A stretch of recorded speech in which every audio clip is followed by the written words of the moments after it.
Welcome to another episode of the People Will Talk podcast. Joining me in studio is Maria. How are you? I'm very well, thank you. What about you? I'm very good, thank you. And special guest Joe Rossiter. How are you, Joe? Not too bad at all, thank you. How are you guys? Pretty good, yeah. It's Halloween night, so we're full of expected candy. We'll find out from the neighbours over the course of the evening afterwards. So, Joe, it's a pleasure having you here. Thank you so much for being here. And we've so much that we want to ask you about. You're a man of many talents. Maybe I don't know about that. You're doing yourself a disservice, I'm sure. For our international audience, maybe we can start with the cycling, because when foreigners think of Ireland and sports, they usually think we're rubbish at all sports, but that's not the case. But they don't know that we actually have a strong tradition in cycling, and you have a strong interest and passion for cycling as well. Is that because you're Irish? You grew up with maybe at a time when Irish riders were dominating the sports, or is there another reason why you fell in love with the sport of cycling? Wow, well that's a loaded question. There's a lot going on. I guess a lot of it has to do with my age. I got involved in cycling. I got a BMX bike for Christmas in 1981, and ET came out the following year. So all of a sudden, BMX bikes were super fashionable, and everybody had one, and I did a lot of cycling. And then simultaneously, we had a club here in the village I live in, and they were starting into racing, and I got into racing, and it was the time, as you said a minute ago, that Sean Kelly, Stephen Roach, all the big hitters were starting to win in Europe and do very, very well. So I actually grew up at a time when, well, I suppose you went with the wave of cycling, and it was probably the biggest sport in Ireland in the 1980s, I imagine. It kind of goes in waves anyway, but for about 10 years it was huge, and everybody cycled. But I guess actually my brother would have a lot to do with it, and my family, in that my brother got into cycling before me. He would have been a racing cyclist, and he would have loved all the Tour de France. He studied French in college, so he was mad into Bernard Hinault and Laurent Fignon and all these famous guys, and he used to get magazines of all the French races, and it looked incredible, and it kind of instilled a love of the whole thing in me. Plus my family, my dad would have been a runner. He would have been Leinster champion in the 40s and stuff like that, and his brother would have been a cyclist. They all cycled to events, so there was always some sort of cycling or something going on in the family, or some sort of endurance event. And then all my brothers and sisters were all either cyclists or runners or whatever. So it was actually, I couldn't really get away from cycling really. It was kind of, I just jumped in on the wave, I guess, that was going through my household, I suppose, and the country in the 1980s really. Wow. You mentioned the magazines, because nowadays we have ESPN, we have Sky Sports, seeing hurling in Azerbaijan or something, it's something that's very accessible. So back then, seeing these magazines, was it something very exotic? Was it like a window into another world? Was it something very enticing? Yeah, absolutely. I suppose what Stephen had an absolute love, that's my brother, had an absolute love for France, and even he used to go off and volunteer in the summer. He had to do French as part of his, obviously, degree. He had to spend some time there, but he used to go and work in a charity called Les Petits Frères in France every summer, and basically bring home magazines. You couldn't get anything like that in Ireland. It was all in French, and I mean, my French was non-existent, so it was all about the pictures and the images, and it did look like it was so attractive and so beautiful. And obviously, we didn't really, I suppose in Ireland, hurling and football were a big thing, and rugby was around, but the photography and the media around that just wasn't up to par with what media was around cycling, I think, in Europe. Cycling was such an established thing for probably 50 years in Europe at this stage. So there was minus amount of books and magazines and stuff to go with it. Whereas sport in Ireland didn't really catch up with that. And now obviously media has really picked up. I mean, you go to any event now and there's so many photographs online and everything. It's caught up. But back then, yeah, it was something exotic, and it was far away. It was something very beautiful. Obviously there were the best shots, and the sun was shining, and France looked amazing in July and whatever. So, obviously, yeah. And same thing, I suppose, for me, it would have been the Tour of Spain then, or the Tour of Italy. We don't have mountains like that. We don't have snow like that. We don't have, 35 degrees like that. So it looked absolutely beautiful, That was really nice, Joe, because actually I don't know very much about cycling at all. But my father used to make us watch, the Tour de France for the landscapes. He would always say, very good. Yeah, because he was from the north of Spain, like me, very close to the Pyrenees, and he used to go with his parents, in the early 50s as a kid, and knew all the French, cyclists. And so what you just, funnily enough, what you just explained really evoked some memories of the things that my dad used to tell me growing up. There's a huge Spanish interest in. Yeah, no, I was going to say there's so many amazing Spanish riders that when I grew up, it was Pedro Delgado was the guy that was the problem for Stephen Roche. So it was Spanish riders were amazing, and so I suppose living in Ireland, which is quite rural, I think, or very parochial. It's mad to know who Pedro Delgado was and that he was from Segovia and whatever, Whereas I didn't know who my local footballer was or my local herder or where they came from, Yeah, no, that's really nice. I was so surprised that you said that. Very nice. But we also, I know you were in something called a B development squad. Now, you have to enlighten us, for as people that don't know that much about cycling, because I gather this is a big deal. Something to do with the Olympics. Tell us a bit more, just, for the benefit of the Spanish listeners. Cool. Well, look, unfortunately, it's not as good as it sounds. When you guys were talking about this, I thought, the more I thought about it, the more disappointing it actually is as a thing in my life. But look, so in 1999, I'd been in Spain for 2 years, and I'd come home, and I'd actually done a lot of cycling when I was in Spain. I remember I wasn't doing well as a teacher over there. I wasn't earning a lot of money, so I bought a second-hand bike in. What's that? I can't remember there's shops that sell a lot of secondhand stuff over there. I can't remember what it was, but anyway, I bought a bike and I cycled a lot. I went to Casa de Campo and cycled a hell of a lot. And then I came home at the end of 99 and, I was only working part-time in a local school, and I did a lot of cycling. Maybe I was cycling 500 kilometers a week and doing a lot of training. And then I ran into an old friend of mine who had a bike shop in Dublin, and he was saying, what are you doing? And I said, I'm just doing a bit of cycling and I'm working part-time. And he said, look, why don't you go for some tests? There was the Irish Cycling Federation at the time were doing physiological tests. So I went for a physiological test with him, and it turned out that I was relatively fit. I think they were looking for they were trying to put together a group of between 15 and 20 riders, and basically what happened was the following year was going to be an Olympic year, and they had a lot of cyclists that were being trained and looked after, so they needed other riders in Ireland that were, not the top guys, but basically trying to develop them, trying to bring them on. I was getting quite old at that stage for a cyclist. I was heading for 30, and I did okay in the tests, and basically said, well, look, come on now, you can train over the winter, and then we'll see how you go next year.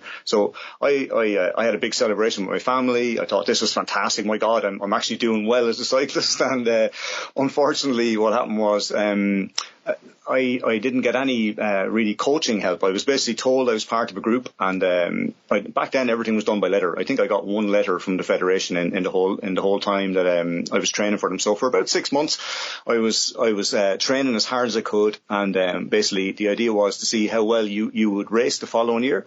So in the first race of the year, which was St. Patrick's Day, I got 10th or 11th in a race which had all the big hitters in Ireland, pretty damn good, the big names, and I did very well, and I was very happy. And what happened was about a week later, the federation decided that they didn't have the funding for a B development squad. So the first 9 or 10 guys were going to be looked after, but they didn't have any funding or coaching or money to look after the second group. And I was definitely in the second group. I wasn't the best cyclist in the country. So basically they just lost interest. They stopped putting any interest into the whole thing. This was going into April in 2000, and I put my heart and my soul into it for the whole winter. And then I got sick. I got a chest infection. I was training very, very hard, and I probably wasn't looking after myself the best.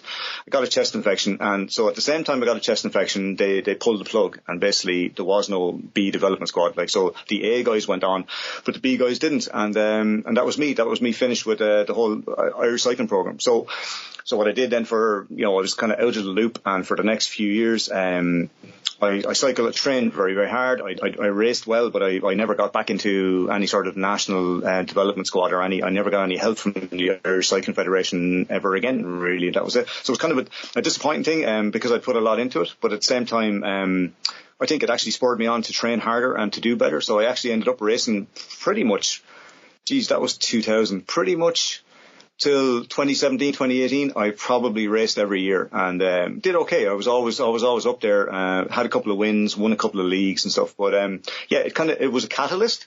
But at the same time, at the time in early 2000, it was extremely disappointing, and I lost the head. I was like very, very disappointed, and I kind of put a lot of work in, and then they weren't interested in putting any work in themselves. And so from that point of view, I suppose it was really good in that it was a catalyst for the rest of my cycling for the next number of years. But at the time, it was actually a very disappointing experience.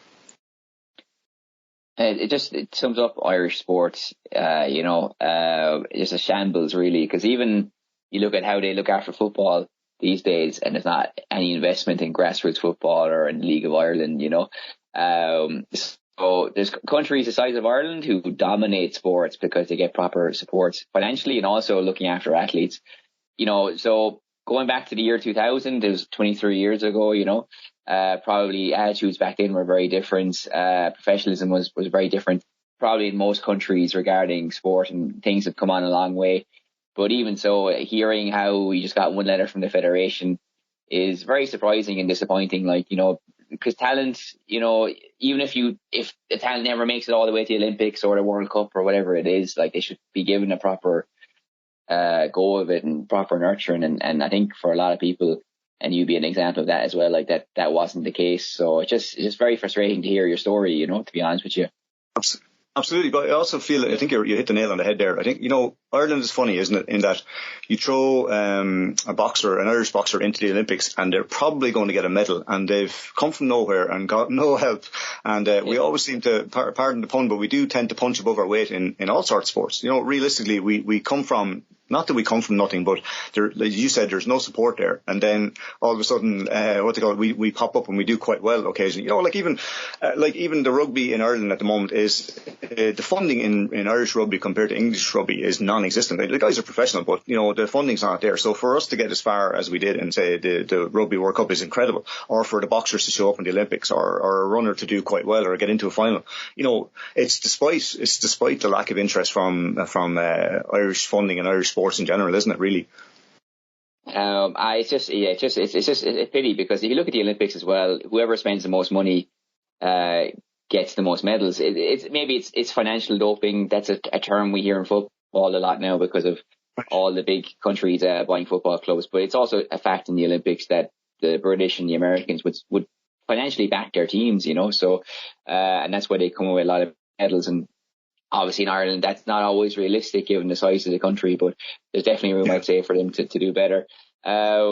But it's interesting, all your racing, that's a great credit to you. It's very interesting to hear how you're racing for such a long time after that, and your good record in winning some of those competitions and stuff. I also wanted to ask you about your relationship with the bike in a more professional context as well. Because the Olympics, of course, is amateur. The athletes aren't paid, but you also worked as a courier, and I think that's a job that has a lot of stories contained within it. So I'd like to ask you about that. So that's the first question linked to that. But also the second question would be, nowadays with YouTube, there's a lot of people who actually film themselves making deliveries of food and packages and things like that. And I follow one of them. And for me, it's very interesting content. But so the second question would be, linked to this would be, what do you think is the attraction for people to watch couriers on YouTube? So the first question is, what are your mad stories, I guess? And then secondly, why are people watching in 2023 on YouTube, people doing courier jobs, Okay, well, geez, I don't know how much time you have, but we might be here till tomorrow. Okay. So it's actually funny then. My bike messenger thing started as a needs must. I was in college. I ended up doing a night degree in the early 90s, and it was, so basically I had to pay my own way, and I needed a job, so I wasn't qualified at that, and unfortunately it was a catch-22, wasn't it, that because I hadn't finished college, I wasn't qualified, and because I wasn't qualified, I couldn't get many jobs.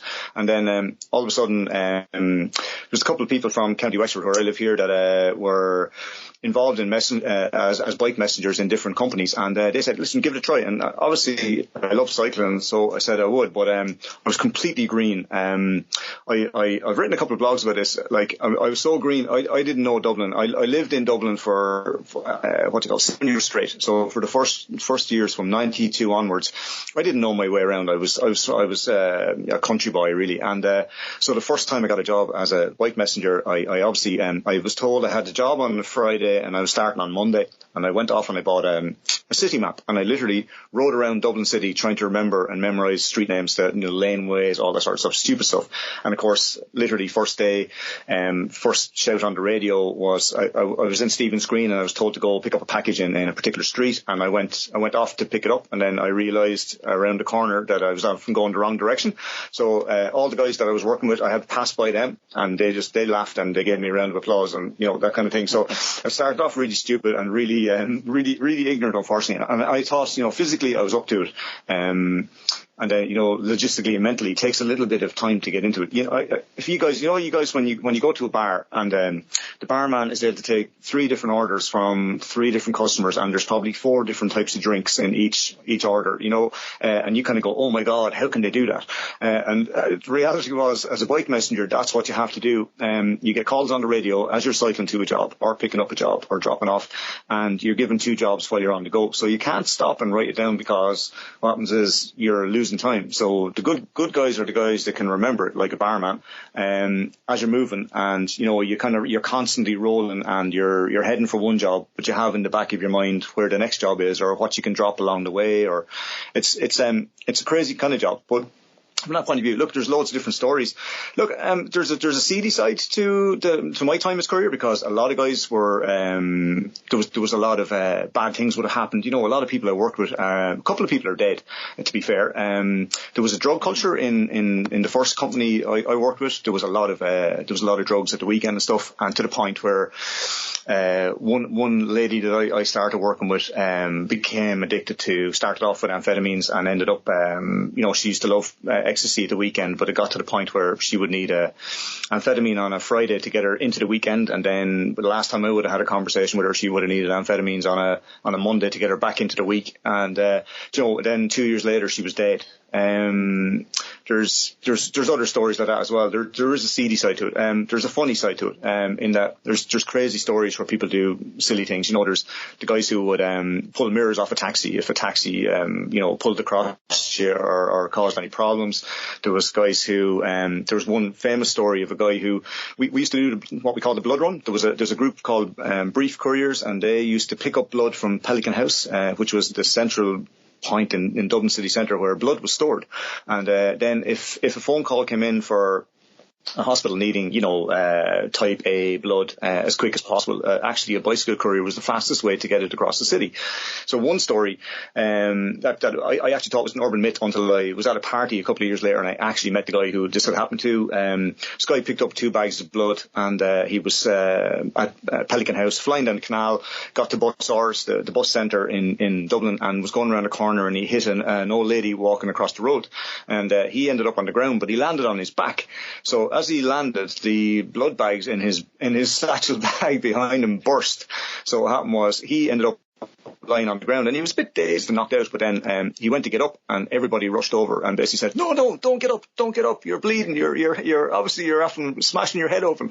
So he was a bit dazed and he didn't know what they were going on about, and then he started to feel very wet, and he realized that the blood bags that were in the bag were often exploding in a fan all around him, and obviously he looked like a serious trauma case for actually. So he was trying to get up, and he kept on saying, no, that's not my blood, it's not my blood.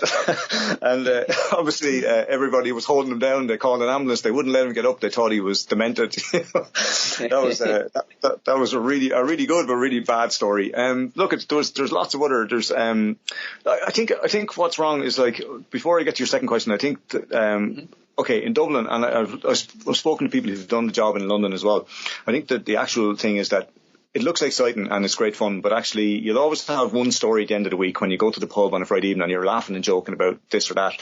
And the reality is that, 90% of your week is, I'm not going to call it drudgery, because I loved riding the bike and I loved the freedom, and it's not even fresh air, because in the winter the weather was horrendous. I definitely, I've had days where I lost the feeling in my fingers, people switched off the radios and went home, they just couldn't work, it was horrible. But having said that, I love the idea of being outside and being the kind of freedom. You're not lawless, but you kind of feel, I don't know, it's not above the law either, but you just kind of feel, I don't know, there's something different about you when you're doing that kind of job. But the reality is, it is a lot of drudgery and a lot of hard work. And but I suppose, so I started off with a company that would have done very long jobs from, if you know Dublin at all, we're talking about from Houston Station to Ringsend, you got paid the same amount of money for that job as you got from, say, Stephen's Green to the bottom of Grafton Street. So you could get, you could spend all day on these long jobs and be really bored and not very well paid. And then as you got better, you might change company and you'll end up with somebody who would pay better and have shorter jobs and that kind of thing. But I loved it. I loved the freedom of it, and the sense, the camaraderie was just ridiculous. I swear to God, to my mind, I've always tried to explain this to students that I always feel like it's almost like the PALS battalions that went to World War I. Now, I know nobody died, but what I mean is that you felt this incredible this togetherness that was just ridiculous, and you would do anything for each other. You really were like a band of brothers or brothers and sisters. But when you got together on Friday evening and you decompressed after the week, the stories and the banter and the fun and the feeling of togetherness was just, I've never experienced that like it. It actually, I was only talking to the wife recently, it probably took me like 10 to 15 years to get over being a bicycle messenger, because the buzz and the feeling of going to work every day, you cannot find, I don't know. I think there's days when I'm teaching when everything goes really, really well and it's been amazing. But as a courier or bike messenger, you're kind of nearly experiencing that a couple of times a week at least, if not more, and you just feel so the adrenaline and the buzz is ridiculous. And it actually took me a long time to actually get over it. And it's not like an addiction, but it's kind of, you kind of nearly, you take a good job and you're very, very happy, but it's almost disappointing compared to what you used to achieve in a day in Dublin. It's hard to explain, but that's the way I feel. Sorry, I don't know. Your other question, you wanted to know about the YouTube videos and stuff like that. I think, first of all, is it must be incredible to have the confidence that young people have today. Like I was a green guy starting back then, and I didn't feel like I belonged. And whereas now you have people who are at the age of 21, they just rock up and they probably strap on a GoPro and off they go, and they video something crazy going on every day. And I really admire that kind of confidence and stuff. I didn't have that. But I also think today a lot of the stuff that they film on GoPro, I think GoPros unfortunately are a safety mechanism. People have to have it, particularly in London. I'm sure you've seen the videos where people, you end up confronting drivers, or you end up having to record a stupid mistake because a van might, run you over or whatever. And if you're not recording, literally it never happened. People don't believe. So from that point of view, but I think in terms of following somebody on YouTube, that will be incredible. Like I said, unfortunately, probably 10% of the week is exciting, and the other 90% is not on the video, that kind of way. But I just think particularly, like when I was careering, there was the Messenger World Championships on, so really highly contested kind of competition. I think one of the years I was there was in Denmark, and they had like 1,000 couriers. People came from all over, America included, came over to compete against each other. So they were really, really top notch. And I imagine if GoPro was around back then, or videos of that would be absolutely incredible. I can imagine getting into the buzz of it. I got a GoPro myself this year, and I just used it on the mountain bike, and I just it's addictive, because you're watching a 10-second clip and it's like, oh my God, did that really happen? It's incredible. So in Dublin or as a courier, it must be amazing to watch that. I suppose like the New York guys are crazy, but there's a very high death rate as well. So from that point of view, it's crazy watching. And also there's even a couple of documentaries. I think there was one called A Murder of Couriers, I think it was, made a few years ago. There's been a few anyway, but like it's a culture. It's a huge thing. Whereas back when I was starting, I think we were kind of forgotten. And also I think there was a lot more respect. I don't mean, it sounds like a contradiction. What I mean by forgotten is that people didn't even know I suppose your average pedestrian didn't even know couriers existed back then, whereas there's so many bikes and so many people cycling today. It's everybody's with their bike to work and all that kind of thing is on the roads, and so there's a lot more cyclists out there. Cyclists back then were probably forgotten in that they just kind of disappeared off down laneways, and they weren't distinctive, and they weren't an actual moving culture, if you know what I mean. And also, I think I might be wrong, but I thought at the time there was a lot more respect for messengers or for cyclists in the city, in that at the time, because it was pre-internet, everybody knew, like a taxi driver or a bus driver in the city, they knew that you need a bike messenger. They were actually important. They were probably as important as a taxi driver, because you were delivering documents or whatever across the city at all hours of the day, and they were important things, like particularly legal documents and stuff like that. Or, one time I ended up with a stool sample. Sorry, I hope you're not disgusted, but I ended up having to bring a stool sample from, I think it was a guard station to a solicitor's, and I still no idea to this day. Well, I mean, when I went in to pick it up, I was like, what? But it was obviously legally, there was some reason for this to be moved from one place to the other. I have no idea why. But even then, even though that was really bad, you actually felt like you were actually doing something important, because you were in the forecourts, you were in solicitors, you were helping offices, that kind of thing. But I think that that's kind of been watered down or diluted, and also the amount of cyclists on the road now has meant that your GoPro is probably a very sensible thing to have, because you need to protect yourself. And I don't think drivers have the respect or the courtesy anymore. It's probably just sheer numbers, I think. Because for example, in Dublin, they've dropped the speed limits. I think it's 30 km an hour is what you're allowed in the city centre. If you're a taxi driver, that's going to annoy the bejesus out of you. Whereas if you're a cyclist, that's the speed you're going all day long. So actually, you kind of, now people actually won't like you as much as they used to like you before. But I think, I'd love to have videoed some of the stuff, but then, like I said, I think 90% of the time I wouldn't have had anything to watch. There wouldn't be anything to show. I think it's a safety thing now. But also I think anybody who's got content for YouTube, they must be, they're really good at their job, and it's highly exciting to watch. All right. Well, I would say so much information that you gave us, Joe, and a really complete picture of what life was like as a courier. And I think it's surprising, I guess, because, nowadays you see like so many riders, well, even in Spain we call them riders, with all the fast food and all the deliveries like Uber Eats and all these things. Mm-hmm. And a lot of the time it's a really precarious way of life, and it's not just how they're looked at, it's just actually the conditions, and so it's something very close to us that I think we can relate to, but of course, even down to what you were saying about the streets, and you're working as if you were a taxi driver, and then nowadays you would just get your mobile out and just put like Google Maps or whatever. So that just makes me think, how much things have changed really, since the 90s, for example, and even like in the 90s as well. You lived in Spain, I believe. So obviously I was here too as a native, but I would be interested in knowing, from your point of view, what it was like to live there, to live in Spain. Cool. Okay. Yeah, I don't know. It's a tough time. First of all, I ended up in Spain by accident. I think our friend Mike Ling, who I would have grown up with back in New Ross in County Wexford, we were in school in the 1980s.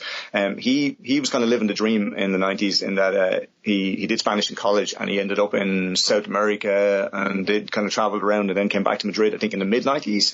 And then obviously we were in touch by telephone, because it wasn't mobiles back then.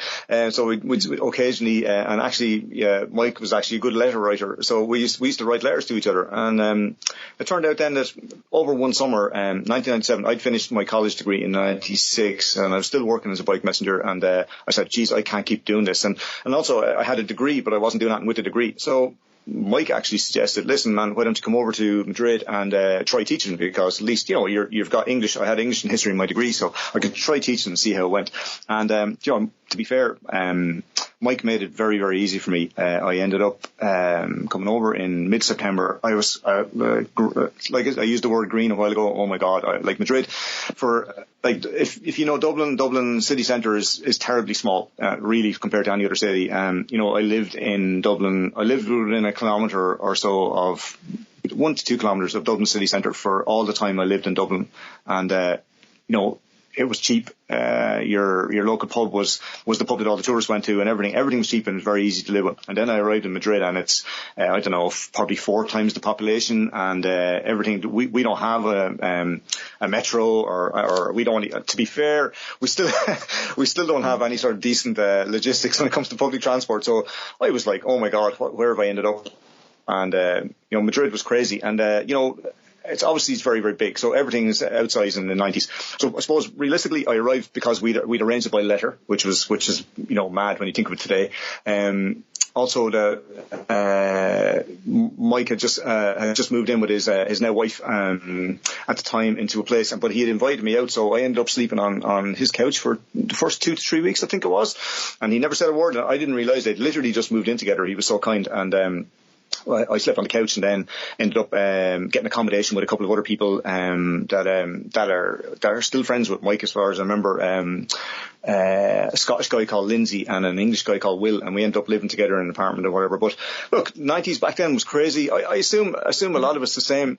Like, I mean, in terms of teaching, you found out by word of mouth or by a poster in an English school what was available. Same to try and find accommodation. You didn't have the internet, so you took a slip of paper with a phone number on it, and you rang it, and you phoned it to see if you could get accommodation or try and find flats and stuff like that. It was you know, everything you wanted to do. You wanted to go to cinema, was take out I can't remember what there was a guia that was around every week or every 2 weeks or stuff that told you what was on, so you went through that to see what was in the cinema, all that kind of thing. The thing that struck me the most was I used to smoke for a couple of years, and when I got over there, it's hard not to smoke in Spain.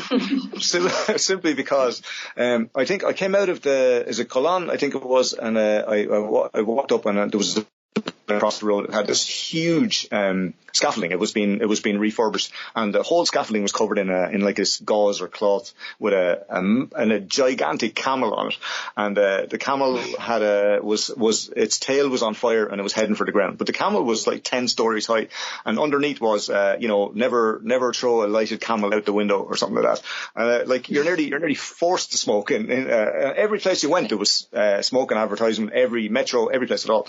It was crazy. What was the other thing was, I assume it's the same. You got a lot of back then was a lot of I suppose culture shock, because you had your underground. There was a lot of buskers, that kind of thing, a lot of poor people. I remember being there the first winter, and for example, they roast chestnuts when you come out of the underground. Some people still roast chestnuts at the entrance to the underground. And I was like, what is this? And I remember my mum and dad had been in London in the 1950s for their honeymoon, and they spoke of this. So I had to get these chestnuts, and it was something completely new to me. I was like, it was another world. But I suppose also what comes across is, or what I remember most, is how friendly everybody was. And I don't think that's changed, because we go back to Spain every year, and I know it's not the same as living there full time, but like, once you build up a rapport in your local market, the guy who's cutting you the chicken, he's going to throw a little extra chicken in, or he's going to fillet it like you've never seen chicken filleted before, just because you build up a relationship. Whereas I think Ireland, even back then, was kind of impersonal, and kind of, there wasn't that kind of relationship. I don't ever remember anybody throwing in an extra apple into a bag, in back home or whatever, because they knew you or whatever. It just seems that Spain, people kind of build relationships with you no matter what you're doing. And my abiding memory of the 90s was going into the local market. I was living down in Delicious, not far from Atocha, and I remember the market every Saturday, and it got to the point very soon where they knew my name, and they were just so friendly, and I just thought, Jesus, that's so not Ireland, you know what I mean? So it's a distinctive thing. The other thing I laughed was when I came back in '99, I had a laser card, right? And it's no big deal to have a laser card, but it was a big deal when I came back to Ireland, because nobody was using laser cards. Spain, people always, traditionally when I went to Spain, the attitude would be people, the typical stereotypical nonsense of, the Spaniards, they sleep all day and they have siestas. You know, and incredibly, what I found was they work 10 times harder than Irish people have ever worked. And then also when they've got a lunch break, they go and do an English class. So they want to do more and more and more, and they work really, really hard. And you know, whereas Irish people actually tended to be, I'm not going to say they were lazy in comparison, but, you know, I found Spanish people the total opposite of the typical, stereotypical attitude that people had towards them. They worked incredibly hard, and then they smiled at you for an hour, and they lapped up everything that you did in English class, and they wanted to know more and more and more. I thought that was, you know, that was a real eye-opener for me. It was brilliant, and how well they would look after you and take care of you. And, you know, if you want, I just thought, you know, they might go for a coffee or something after the class, but they're still working. You know, they were putting in their 8 or 9 hour or 10 hour day sometimes, and then they would do an English class, or they do an English class to come in at 7 o'clock in the morning to do an English class, or stay after work to do an English class. You know, that's, I don't know anybody here in Ireland who would do that today, but you know, that was kind of cool. I think like, say, yeah, the laser card thing was really funny. They were in terms of Spain was way ahead of Europe, but I think a lot of European attitude is, Spain is down there and they're not really up to date, whereas it had the best of absolutely everything, and incredible public transport and all this sort of stuff, streets ahead of everybody. And yet it was kind of, because of the Iberian Peninsula, people kind of were, you know, kind of not too pushy about it. I'm totally wrong about it, you know. And so, like, yeah, like a laser card, I came home and I brought the laser card to my local bank and I said, listen, I want to withdraw some money from my account. And the manager behind the counter in New Ross said, what's that? And I said, it's a laser card. And he said, what's a laser card? You know, so like, it's a bit stupid that people don't realize how advanced Spain was in the 90s. And, you know, because I think the whole Franco thing, everybody thought Spain was kind of, you know, they're only catching up. Actually, they were streets ahead of most people by the time I got there anyway. It's funny you mentioned the laser card, because I found that when I moved to Spain, everybody was using WhatsApp. And when I went back to Ireland, nobody was using it, and it was really annoying because WhatsApp is obviously a superior way of communicating when compared to SMS. But yeah, this idea of Spain being backward is a very persistent falsehood. You know, it goes back many years. Even myself and Maria were talking about this the other day. The idea of Spain being different, this tagline was coined by one of Franco's ministers, because he encountered a lot of crazy questions when he was talking to foreigners, you know, again, along the lines of siestas, and was Spain Africa? Were there lions in the streets? Did women have guns in their garters? These kind of like old fashioned stuff from even the Napoleonic era, you know. Though, to be fair, in 2013, I was asked by a Spanish girl if we had McDonald's in Ireland. So I guess we're as bad as each other for perpetuating these things. So, you know, obviously you went back to Ireland, and, you know, was that a hard change? I mean, was it weird being back? How difficult and how quickly did you make that adjustment back in the old side again? I was first of all, I suppose, like, when I came back, when I left in '99, I just broke up with a Spanish girlfriend, and the relationship hadn't ended well. And I was on the airplane going home, swearing off anything to do with Spain ever again. I was never going to try to speak Spanish, never going to speak to a Spanish woman, and never going to go to Spain again. All these kind of things. I was probably going to burn my passport when I got home, and it didn't work out that way. First of all, I suppose coming back to Ireland was a bit of a mess I suppose mentally for me. I was kind of like, oh my God, because I was coming back once again to no job, whereas I'd actually been working as an English teacher pretty much for the 2 years in Spain. So that was kind of, I was back to square one. But I ended up in a local school. Before we take a look at Ireland, I ended up at the end of that summer my sister spotted an advertisement in the local newspaper, and it was like 5 hours of English teaching in a local school, and I took it because it was either that or go back to Spain. And you know, I thought, geez, I don't know if I should go back to Madrid or what should I do. And then I ended up literally first day I walked into the staff room in that school, and it was here in my own town, and I saw this beautiful girl, and I said, oh my God, she's too beautiful. She won't even speak to me. And it turned out that her name was Marisa. Her mother was from Bilbao, and she was the Spanish teacher in the school, or one of two Spanish teachers in the school, and we fell in love. literally like that. So my transition from coming back from Spain to Ireland was actually helped by the fact that basically I just met another Spaniard, really, or pretty much half Spanish anyway, which was a bit of a mess. And I remember walking around in circles in September going, oh my God, she's like, there's a Spanish connection. I can't deal with a Spanish connection. But actually, it was a really fantastic Spanish connection from my point of view. Look, it come back into Ireland. Okay. I mean, things started to change. Celtic Tiger kicked in before I left for Spain in 97. So the building trade was starting to go up, and you could buy a house at I'll tell you a stupid story. Okay, I suppose I'm not too up to date with all these things, but in 1995, I'd started working as a bike messenger in 95, and I think it was that summer, because it was a particularly nice summer. By the end of 1995, I was earning, I don't know what, I can't even remember what I was earning, but I walked into the bank in Baggot Street to deliver a package, and I was a bike messenger. I was covered in sweat, covered in diesel fumes, dirt, looked shocking, looked like somebody just beat me up. Walked in, and I was getting the assistant manager to sign off on a letter before I handed it over, and the assistant manager kind of said, are you interested in a mortgage by any chance? Now, I mean, if I walked into a bank, I wouldn't give me a mortgage. I looked horrendous. And this guy was like trying to sell me a mortgage, and he said, how much do you earn? Now, I can't remember what I earned at the time, but maybe it was like, say, between 200 and 300 pounds a week or something like that. And he said, oh, we could make that work. Now, this is 1990, I think it was late 95, and I was kind of going, how can you make that work? And he was basically, there was ways around it, but basically, by the time I left, I was supposed to be delivering a letter. After 10 minutes, he was basically telling me that I could afford a £35,000 mortgage at the time. Now, in today's money, that's, nothing. But £35,000 in 1995 would buy you a house in Ringsend. And there's no house in Ringsend for less than €500,000 now. So things were getting going when I left the country, and I was thinking I'm too young to buy a house. I'm not responsible enough, all this sort of thing. So my biggest mistake, I suppose, was not actually realizing that the country was starting to take off. So when I came back from Spain a few years later, didn't buy a place, and when I ended up in Spain in 97, came back in 99, and then realized if I didn't get on the property ladder very, very quick, things were going to go wrong.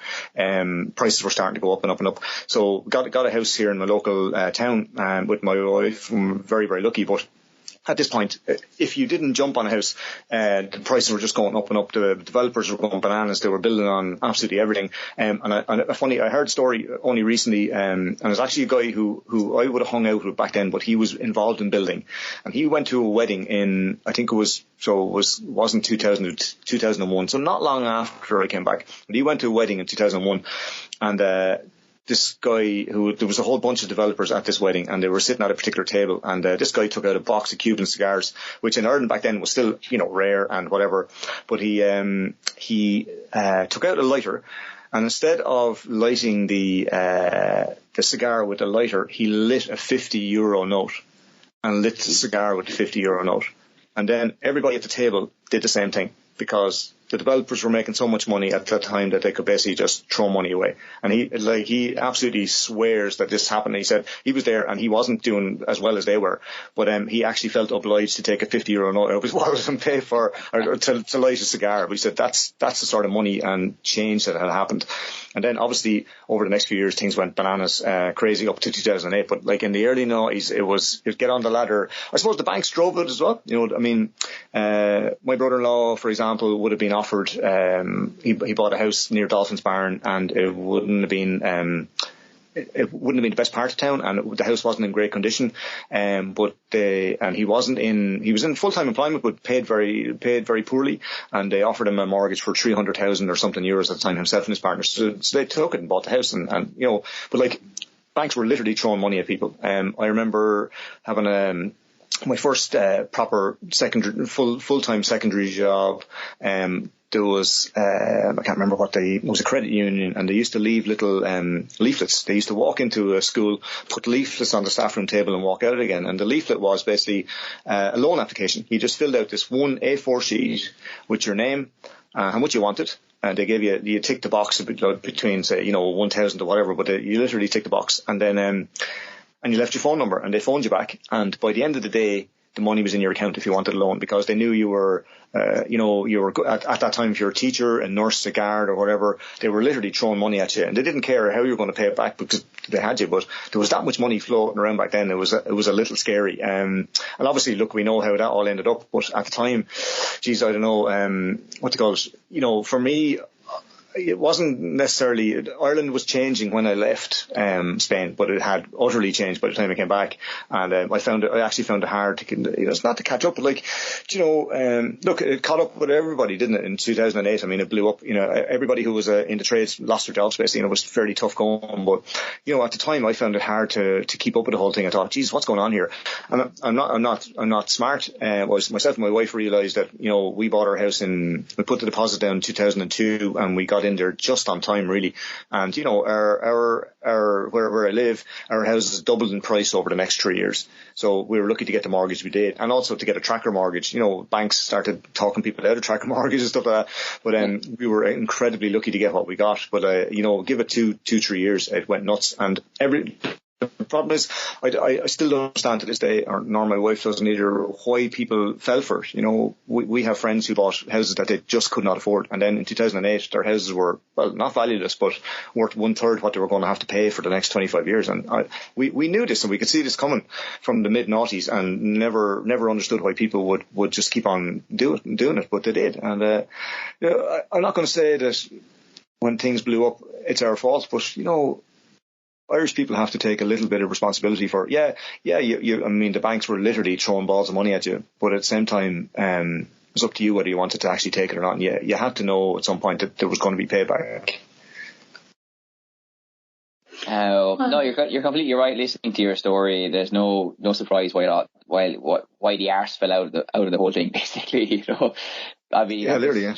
Yeah, I mean, I'm shocked by the fact that they're smoking cigars and lying with 50s. I think it's somebody who's seen, a movie and they're replicating that in real life. It's it's pathetic, really, that kind of action of smoking cigars like that. But fascinating though, because I grew up in the 90s in terms as a child, so I wasn't thinking of mortgages, let alone tracker mortgages. Though I do remember the advert on TV, which is very iconic in Ireland. You probably know it, Joe. What's a tracker mortgage? Do you remember that one? When someone's on the bus? No, I don't. Remember that? No. Maybe we'll put the link in the description for people who are interested in some kind of Irish culture there. I don't know what a tracker mortgage is. I don't know how to save money on my car insurance. I don't understand APR. Excuse me. What's this ad for? Financial Regulator. If you've got a question about personal finance, just log on to the Financial Regulator. But you mentioned you're a teacher as well, and I just wanted to get your ideas about being a teacher because, cooking the dinner. I have RT Radio 1 on the Alexa. I listen to Claire Byrne or Pat Kenny, and it comes up from time to time that people are talking about reforming the leaving certs or banning homework. It's not good for kids and all that jazz. Just from your perspective, as a teacher in modern day Ireland, what are the, the challenges facing you? Is there a need for reform in some areas? What would you say about that, really? Geez, I don't. Well, first of all, yeah, I am a teacher in modern Ireland, but I'm not a modern teacher. So I have to put that in there. I'm 54. I'm as sore as it gets. I think that things have changed. Look, first of all, you guys are, if you're teaching English, for example, now it's pretty much online, as far as I know, isn't it? I think, or that's the way it's going, isn't it? Yeah, pretty much, yeah. Yeah, so like the problem is, like, I think with COVID, it changed things an awful lot. Like, okay, like the leaving cert does need to be changed, and I think realistically, Ireland it always kind of does what England does, and then sometimes it rolls back on itself. So, for example, at the moment, the junior cert that's being introduced across the board is the same as the junior cert the equivalent of what happens 15-year-olds in England. But having said that, in England they've realised that it's not working properly, and they've started to roll back and go back the way that they were. And what happened was, unfortunately, Ireland is going to follow that way. It always follows on. It's going to go back. It'll change. At the moment, because I think COVID had a huge amount to do with it, the whole idea really is that there's a big centre on well-being, like an awful lot of hours. I'm not too sure how many hours are spent on each subject in junior cert, for example. So it's 300 to 400 hours are spent over a year on a subject, for example. But what happens is the department has decided now to do well-being, that they're taking hours away from. So for example, my wife teaches, I think it's first year, second year, third year Spanish. So in first year she's got 2 Spanish classes, okay, and that's only 40 minutes a week, right? Which is not enough to get a kid interested in Spanish. And what happened was she lost the class because there's a kind of a mindfulness angle, or a culture of kind of well-being that's been in there. So hours have been taken away from everybody's subject in order to put well-being in instead. Now that's okay. The only problem is that when they get to the end of third year, they haven't spent enough time on the topic. So what happens is their well-being is actually affected anyway, as in they're going to be more stressed realistically. But if they'd spent an extra class a week doing it, it would have probably benefited them a little bit more. But also, for example, teachers then are obviously trying to cram 3 classes a week into 2, which is causing, I suppose, conflict. Now look at, that will probably change in a couple of years' time. The Leaving Cert, however, well, first of all, okay, from my point of view, I don't know if I teach the same way. I'm not huge in technology because of the subjects that I teach, English and history. An awful lot of stuff is the lads get a lot of PDFs on subjects, on topics. They get little short snips from YouTube, for example, looking at specific aspects of history, that kind of thing.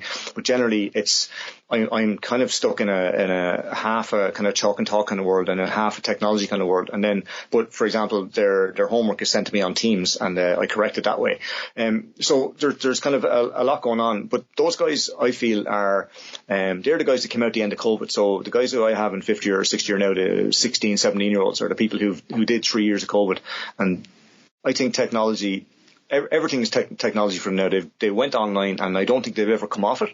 And it doesn't sound like an addiction, but I think that the problem is that I think you need human interaction. And the way that the course is at the moment, there's so much work on the course that you don't have the time to interact with students as much. Now, I actually take time out of my week, and I'm always trying to do stuff. I try to talk. First of all, I suppose my approach in the classroom is to talk to the lads. I assume my wife is exactly the same. It's kind of talk to the lads on their own level, like talk to them like they're adults, and therefore they kind of feel there's a connection there, because so much is online and so much is done through the internet now that actually they've disconnected, and I don't think they can communicate as well. I think it's down to COVID, really. I think their communication is no longer as good as it was. So if you took the group of guys who probably have just left school, their communication skills would have been a whole lot better, because they talked through everything. Whereas, you've got a cohort there who spent on and off quite a few lockdowns disconnected, because even though they're in class and they're online, they're not connected. They're not interested. It's impossible to teach a class of 25 or 30 boys a topic and all of them to get that information and to get something out of it. So technology has kind of gotten in the way, I think, and what happened was, telephones anyway, or mobile phones, they rely on technology a lot for just for entertainment, and then, as you know. But what we've done in our school, for example, is we banned mobile phones. You're not allowed. They can bring them into school. They stay in the bag. If they're taken out, they're confiscated. So from 9 to 4. So you can be on your phone at 5 to 9, and you can be on your phone at 5 past 4. But in between, no, you can't. And it's made a huge difference to the students. But I would see that as a bigger thing than the actual Leaving Cert. My only other thing, I think, is that I think England has it right when it comes to senior students. I think that Ireland is I suppose there's 2 things wrong. A Polish friend of mine, for example, and they're very good. I'm not sure what the situation is in Spain, but I know that in Poland, for example, we have a lot of Polish students that there's at a certain point they decide if they're going to go down the technological route or they're going to go down the academic route, and they either go to that kind of college or they go learn a trade. And I think in Ireland, considering the dearth of tradesmen at the moment, it's a very bad situation here. The reality is that there's still an attitude that looks down on tradesmen. And the reality is, every time I run into past people who's a tradesman, they're always driving a better car than me. They always live in a bigger house, and they always have a smile on their face. So, it drives me mad that we still have that kind of very old school way of looking at things. My dad was a tradesman, and he managed to put myself and my two brothers and one of my sisters, all of us through university at some point. He paid for my, he paid for literally my first term in college to get me going, because I was on the dole and I was broke back in 1992. And after that, but he'd managed to get the rest of the family through university, even though he was a tradesman. And I always thought there was some silly attitude in Ireland that, trades, I don't know. But the reality is that, there's something to be said for it, and Ireland really needs to change its attitude towards that. Now, I do see guys in school over the last couple of years heading that direction, but not enough of them. I think that's one thing that has to change. But I think that's a seismic shift in Ireland's attitude rather than educational attitude. The other thing I do think, though, is that you turn a lot of people off school, by having them, they have to sit 6 subjects minimum in the Leaving Cert. And I mean, there isn't, if you're mathematically good, there isn't enough subjects, for example, for you to do all mathematical subjects, 6 of them. And so really you should only have to do 2 or 3 and do well at that, and college should still be available to you. England has that right, and it's been doing that for decades, whereas we just don't want to go that far. And really, I think that's the biggest change that has to go in there. You turn people off school because there's probably, out of the 6 subjects that they have to do, there's 2 that they don't really want to be there, but they have to do it anyway because they want their points for college. Whereas I think actually what they should do is narrow it down to 3 maybe, or 4, and so people go to college on 400 points rather than 600 points, but they go there probably doing exactly what they want to do, and what makes them happy, or what they're very, very good at. And that would make a big change in people's lives, because I think that at one point that I hear recently, I think in one university in Ireland, the first year dropout rate is like 20%. So they don't like the course because they got the points, but they went there because they got the points, not because they're doing subjects or whatever that they liked, and then they have to drop out. So that from my mind, something really has to change. You have to be sending people, if they want to go to college, you have to send them to college doing what they really like and what they're good at. Or simply, if somebody's really good with their hands, there's no point in trying to go to university when you're actually better off doing a trade, and you will be, in the long run, you'll be better off, probably way better off than the person who went down the academic route. Well, you have a lot of insights, Joe. You should be able to fix the entire issues of Irish education. But no, it's really interesting to hear your point of view. Obviously, as well, like, you've taught here, you've taught there, and even if there is at school, I suppose like traveling also really influences everything you do, and you have a lot of strings to your bow. You've told us about being a courier, you've told us about being a teacher in both countries, and you obviously have a lot of insight. So do you think like traveling has really influenced you? And because like another thing that you are is a writer as well. You love writing. Do you think that all those experiences that you're telling us about in both countries have also influenced you when it comes to writing? Yeah, I guess so. I think, look, first of all, Spain hit me like a hammer. For example, I'll tell you how like I said, I'm pretty ignorant. There's a lot of things I didn't know, particularly when I went to Madrid, and I'd never heard of Ernest Hemingway. I mean, this is how stupid I am. I did an English degree. I'll tell you a funny story. That's a story against myself first. I'll tell you how stupid I am. When I was a bike messenger and I was in college, I was doing an English degree, and this is God's truth. Seamus Heaney was obviously Nobel Prize winner, and in 1995 he'd won the Nobel Prize, and he was living in Dublin. And he was living in a square. I think it was, oh my God, there's 2 beautiful squares that are near the Aviva Stadium. I think it's Havelock Square and another square. I can't remember. But anyway, Joe was going around as a bike messenger, and he had a delivery. And the delivery was for, I don't know what the name was. It wasn't anyway. So it wasn't Heaney. But I ended up, I was in college at this particular time. I was studying Heaney, right? So our lecture on I think it was a Tuesday and a Thursday night, our lecture was going on about Heaney for the last few weeks. We're looking at Irish poetry and whatever. And and this was great. And I found the whole college aspect of Heaney fantastic. He was just such an interesting character. So probably the next day I was given a delivery to, I think it was Havelock Square, and arrived down to this beautiful square. I thought it was absolutely beautiful, and I was mad busy. It could have been I don't know what day of the week, but it was crazy busy. And I was looking at my signature sheets and I was trying to get things done. So I knocked on the door and I was, looking at all the signatures and trying to get the work done. And this fella opened the door and I just handed him the envelope, and I didn't look up initially. I just looked up but didn't look down again. And then I realized, oh shit, that's Seamus Heaney. And I literally handed him the envelope, right? And I was like, this is how stupid I was. And I said, "You're Seamus Heaney?" And he said, "I am." And it was really nice. And I said, "You're not going to believe this, but I'm studying you in college right now." And he just laughed, and he was, "Oh, and he was very, very polite, but I was crazy busy, and then I was like starstruck. I was like, Jesus, I don't know what to say to this guy. So but he was just super friendly, and his wife came out behind him, sort of thing, and and he said, "I think this is for you." Sorry, listen. And I said, "Listen, I got to go now." And he said, "No problem at all. Nice to meet you." And he was super friendly, right? But that's how I suppose. If you like, ignorant I was, right? So when I end up in Spain a few years later, obviously, like, I don't know if you do read Ernest Hemingway, but like, I only found out about Ernest Hemingway when I came back from Spain, right?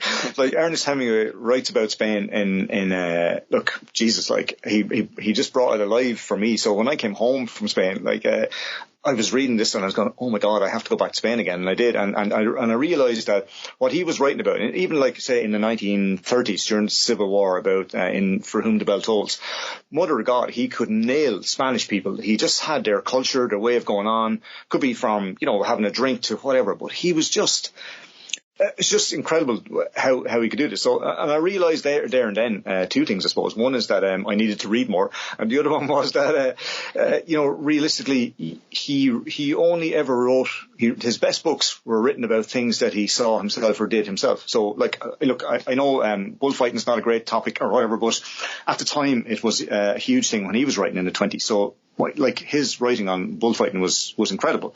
His writing on Spanish Civil War, it's marvelous. I don't have to tell you that. But like, the idea is that he was there, he saw it, he was a war correspondent during the Civil War. Look, I know he spent a lot of time probably drunk in a hotel in Madrid, but at the same time, he was in the war and he wrote about what he saw. And that's, I realized then, God, you have to write about what you know about, what you've seen. So I suppose, realistically then, for me, travel was a big thing. Spain, I got around to a lot of the corners of Spain, and then when I came back, these things stuck in my head, and I guess, I'm doing a bit of writing, and I think Madrid in particular really stuck in my mind, and also it was the people and the frenetic pace of life sometimes, just like, you walk into a pub in Ireland and somebody will slap you on the back and you might have a pint and there's a quiet chat. I never found that in Spain. I always found people full of life and really, moving all the time.